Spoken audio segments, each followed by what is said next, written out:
Asalaamu calaykum waraxmatullaahi wabarakaatu walaalayaal kusoo dhawaada channelka Alnaqaya Media. Caawa waxaan idin soo gudbinaynaa akhbaaradkii ugu dambeeyay ee Ruushka iyo Ukraine. Xiisadda Ruushka iyo Ukraine oo si toos ah u soo cusboonaatay. Wadahadallada ayaa socda iyadoo Kiev sii dagaalamayso. Mareykanka oo kordhiyay cunaqabataynta. Afhayeenka Kremlin-ka Ruushka waxa uu leeyahay waan u adkeysan karnaa cunaqabataynta. Iyadoo dagaalo ba'an uu ka socday guud ahaan Ukraine Isniintii, Kiev waxay sheegtay inay raadin doonto xabad joojin wadahadallada la yeelanayso saraakiisha Moscow. Kulanka ka dhacay xuduudka Belarus ayaa imaanaya kadib markii madaxweynaha Ruushka Vladimir Putin uu amar ku bixiyay in ciidamadiisa ka hortaga nukliyeerka ay heegan sare galaan, taasoo sare u sii kicinaysa dagaalka Ruushka uu kula jiro dowladaha reer galbeedka oo kordhiyay kaalmada ay siiyaan Ukraine. Cunaqabataynta dhaqaale oo curyaaminaysa u soo rogay Moscow. Mareykanka ayaa subaxnimadii Isniinta ku dhawaaqay inuu mamnuucayo dhammaan ganacsiyada Mareykanka inay la macaamilaan bangiyada dhexe ee Ruushka, sidoo kalena la xayiro hantida saaxiibada Putin. Cunaqabatayntaas ayaa laga dareemay Ruushka oo dhan Isniintii, iyadoo qiimaha rubalka ee lacagta Ruushka uu hoos u dhacay. Bangiga dhexe ee Moscowna uu kor u qaaday heerka ribada 9.5% ilaa 20% si loo ilaaliyo kaydka dadka. Ruushka ayaa ka adkaan kara dhaawaca ka dhashay cunaqabataynta culus oo lagu soo rogay si looga jawaabo weerarka joogtada ah ee uu ku hayo waddanka Ukraine. Xogayaha warfaafinta Kremlin-ka Dmitry Peskov ayaa sidaas sheegay Isniintii, iyadoo wada xaajood u dhexeeya Ukraine iyo Ruushka uu ka dhacay xadka Belarus Isniintii. Peskov waxa uu sheegay inuusan ka hadli doonin ujeedada wada xaajoodka.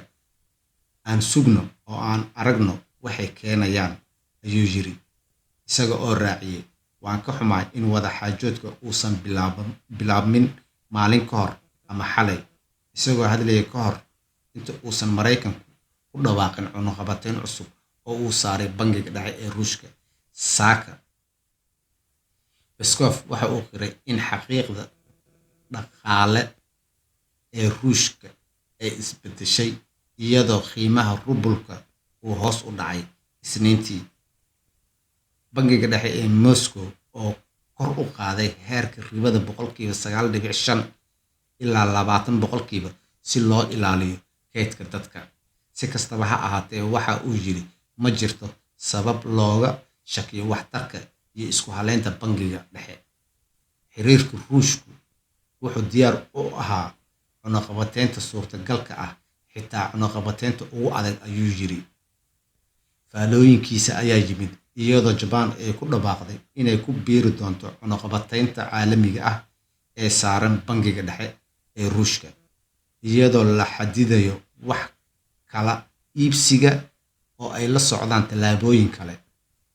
Peskov wuxuu sheegay in Ruushku uu wax ka qaban doono arrimaha marka ay yimaadaan. Cunaqabatayntu waa culus tahay, dhibaato badan ayay leedahay, laakiin Ruushku waxa uu awood u leeyahay inuu magdhabo khasaaraha, ayuu yiri. Mar wax laga weydiiyay habdhaqanka Vladimir Putin ee ku aadan cunaqabataynta shakhsiga ah, Peskov wuxuu sheegay in madaxweynaha Ruushka uusan dan ka lahayn. Waxa uu sidoo kale ku celceliyay digniino ku saabsan faragelinta caalamiga ah ee iska horimaadka, isaga oo ku sifeeyay jawaabta Midowga Yurub ee duulaanka Ruushka tillaabooyin iyo dabeecado cadowtinimo oo naga soo horjeeda.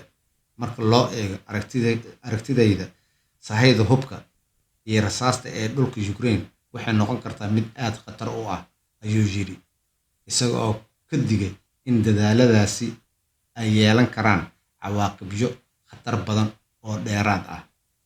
Walaalayaal, wixii akhbaarada nooga soo kordhay Ukraine iyo Ruushka intaas baynu kusoo koobaynaa. Inkastoo maalmahan ay weli dagaalada sii socdaan, waxa wixii soo kordhana waan idiin soo gudbin doonaa. Waana ku mahadsantihiin sida wacan ee aad ugu xiran tihiin channelkayga. aad iyo aad ayaad u mahadsantihiin. Wassalaamu calaykum waraxmatullaahi wabarakaatuh.